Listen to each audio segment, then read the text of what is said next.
دنیا کا اصول ہے، کوئی بھی مصنف جب کتاب لکھتا ہے تو کتاب کے شروع میں یا کتاب کے آخر میں وہ ایک بات ضرور لکھتا ہے کہ میں نے یہ کتاب بڑی محنت سے لکھی ہے، بڑا میں نے اس پر جو ہے وہ کوشش کی ہے، بڑی ساری کتابیں میں نے کھنگال کے اپنی یہ کتاب لکھی ہے۔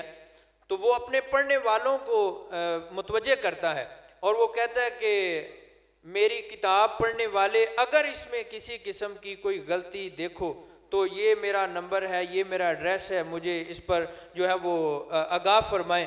لیکن قربان جائیے قرآن پاک کی شان اور قرآن پاک کی عظمت پر کہ جب ہم قرآن پڑھتے ہیں، قرآن کھولتے ہیں تو قرآن کی پہلی آیات میں ہی ہمیں یہ بات ملتی ہے، ذالک الکتاب لا ریب فیہ۔ اللہ سبحانہ و تعالیٰ فرماتا ہے کہ اے پڑھنے والے یہ عام کتابوں کی طرح نہیں ہے، بلکہ جس کو تم اب پڑھنے لگے ہو اس میں کسی قسم کی بھی غلطی کی، شک کی گنجائش ہی باقی نہیں ہے۔ تو قرآن پاک کی عظمت اس طرح بھی ہے کہ قرآن اللہ پاک کا پیارا اور سچا کلام ہے، اسے نازل فرمانے والا رب العالمین ہے، لانے والے روح الامین ہے، حضرت جبریل امین ہے۔ یہ کتاب عظیم جن پر نازل ہوئی وہ رحمت للعالمین ہے۔ جس امت کے لیے یہ قرآن آیا ہے وہ امت بھی تمام امتوں میں سے بہترین ہے۔ جس زبان میں یہ قرآن نازل ہوا ہے وہ زبان عربی مبین ہے۔ تو جس مہینے میں یہ قرآن نازل ہوا ہے یہ مہینہ بھی تمام مہینوں میں معزز ترین ہے۔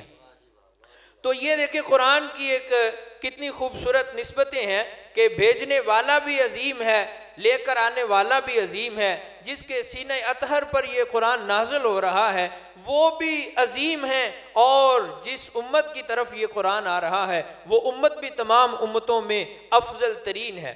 اور جس زبان میں قرآن نازل ہوا ہے عربی مبین ہے، یہ بھی تمام زبانوں میں افضل ہے۔ اور بالخصوص جس مہینے میں قرآن نازل ہو رہا ہے رمضان المبارک، وہ تمام مہینوں میں افضل ترین ہے۔ قرآن حکیم کے حوالے سے ہمارے معاشرے میں بہت ساری ایسی چیزیں پائی جاتی ہیں جو کہ نہیں ہونی چاہیے، اور ان سے آگے بڑھ کے ہمیں قرآن پاک کے ساتھ اپنا رشتہ مضبوط کرنا چاہیے۔ مثال کے طور پہ ہم نے قرآن پاک کو رکھا ہے فقط، کوئی اگر دکان نہیں بناتا ہے تو اس کے ابتدا میں آغاز میں قرآن پاک پڑھا جاتا ہے۔ اس میں کوئی شک نہیں کہ اس کی برکت سے قرآن پاک پڑھنے کی برکت سے دکان میں برکت ہوگی۔ کوئی بندہ مکان بناتا ہے نیا تو وہ اپنے نئے مکان میں بطور برکت کے لیے قرآن پڑھاتا ہے یا پڑھتا ہے، اس میں کوئی شک نہیں کہ اس میں قرآن پاک پڑھنے کی وجہ سے برکت ہوگی۔ اسی طرح اگر کسی کی روح نہیں نکلتی تو کہا جاتا ہے کہ سورہ یاسین کی تلاوت کرو تاکہ اس کی روح جو ہے وہ آسانی سے نکل آئے۔ تو کسی نے کیا خوب کہا کہ روح نکالتے وقت اور موت کے وقت قرآن کو یاد کر رہے ہو تاکہ موت آسان ہو جائے، تو اسی قرآن کو اگر زندگی کے لیے پڑھا ہوتا اور زندگی کے لیے سمجھا ہوتا تو تمہاری زندگی بھی آسان ہو جاتی۔ تو یہ ہمارے ہاں مشہور ہے کہ قرآن پاک سے صرف اور صرف ہم برکات حاصل کرتے ہیں، حالانکہ قرآن کتاب برکت بھی ہے اور قرآن کتاب ہدایت بھی ہے۔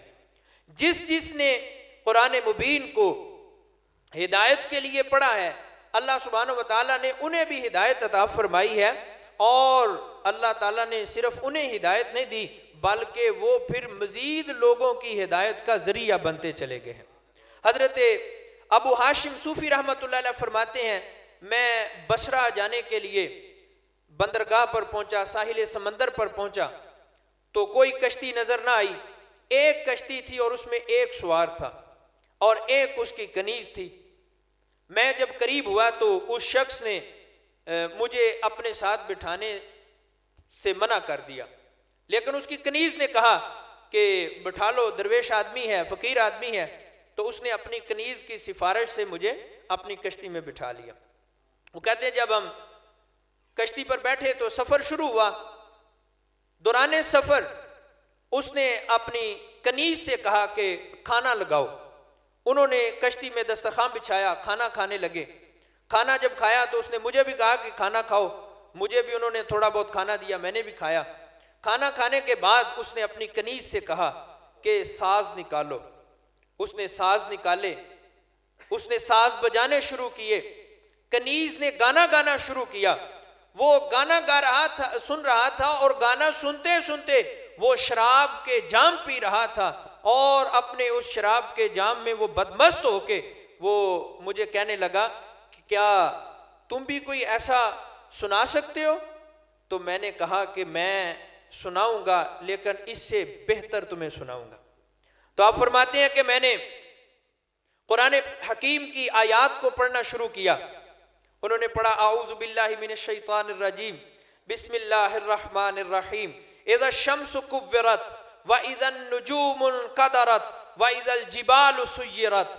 ترجمہ کنز الایمان کہ جب دھوپ لپیٹی جائے گی, اور جب تارے جھڑ پڑیں گے, اور جب پہاڑ چلائے جائیں گے. اسی طرح وہ سورہ تکویر پڑھتے پڑھتے جب آیت نمبر 10 پر پہنچے وَإِذَا الصُّحُفُ نُشِرَتْ, اور جب نامہ اعمال کھولے جائیں گے. بس یہ آیت سننا تھی کہ اس بندے کی حالت بگڑنا شروع ہو گئی, اور وہ رونا چلانا شروع ہوا. اس نے روتے روتے کہا ہے فقیر, کیا میں اللہ کی بارگاہ میں توبہ کروں تو میری توبہ رب قبول فرمائے گا؟ تو آپ نے فرمایا کہ بے شک اللہ تیری توبہ قبول فرمائے گا, کیونکہ اللہ سبحانہ و تعالیٰ قرآن پاک میں ہی ارشاد فرماتا ہے ان اللہ یحب التوابین ویحب المتطہرین, کہ بے شک اللہ پسند رکھتا ہے توبہ کرنے والوں کو اور پسند رکھتا ہے ستھروں کو. تو قرآن پاک کی چند آیات سننے کی برکت سے اللہ پاک نے اس نوجوان کو شراب سے, گانا سننے بجانے سے اور دیگر لہو و لعب سے توبہ کی توفیق عطا فرمائی. اگر ہم دیکھتے ہیں اپنی اسلام کی ہسٹری کو دیکھتے ہیں, خلیفہ دوم حضرت عمر بن خطاب رضی اللہ تعالی عنہ, استاد گرامی حضرت مولانا محمد رضوان چشتی صاحب خلفائے راشدین کا ذکر فرما رہے تھے, تو میرے ذہن میں آپ حضرت جناب عمر رضی اللہ تعالی عنہ قبول اسلام کا وہ واقعہ یاد آیا کہ جب آپ تلوار لے کر نکلے تھے بانی اسلام کو شہید کرنے کے لیے, لیکن جب آپ اپنی ہمشیرہ کے گھر آتے ہیں اور آپ کے کانوں میں قرآن کی چند آیات جو ہے وہ آپ کے کانوں میں آتی ہیں, اور ان چند آیات کو سننے کی برکت سے اللہ نے آپ کا سینہ کھول دیا, اور اسی سینہ مبارک میں اللہ نے اپنے محبوب کی محبت کو ڈال دیا. تو میں اس آخری بات اس پر اپنی بات ختم کر رہا ہوں کہ ہم نے قرآن کو صرف بطور برکت لیا ہے, بطور ہدایت نہیں لیا. قرآن کتاب ہدایت ہے, قرآن سے ہدایت لیں, قرآن کے احکامات پر عمل کرنے کی کوشش کریں, اپنی اولاد کو قرآن کا علم سکھائیں. مثال کے طور پہ دیکھیں, ہم اپنی اولاد کو, اپنے بچوں کو علم سکھاتے ہیں, وہ انگلش پڑھتا ہے, وہ دیگر مضامین پڑھتا ہے.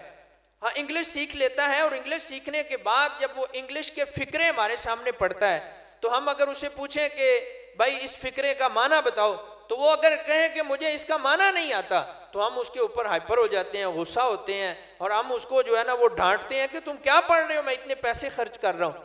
لیکن قرآن ہم نے صرف پڑھنے کی حد تک رکھا ہے, اس کو ہم سمجھتے نہیں. تو کائنڈلی آپ قرآن شریف کو پڑھیں. میں آپ کو یہ مشورہ دوں گا کہ آپ قرآن شریف پڑھیں, اور عاشقوں کے امام حضرت امام احمد رضا خان علیہ رحمہ کا لکھا ہوا پیارا ترجمہ قرآن کنز الایمان شریف پڑھیں, اور قرآن پاک دیکھیں کہ ہم سے کیا مطالبہ کر رہا ہے.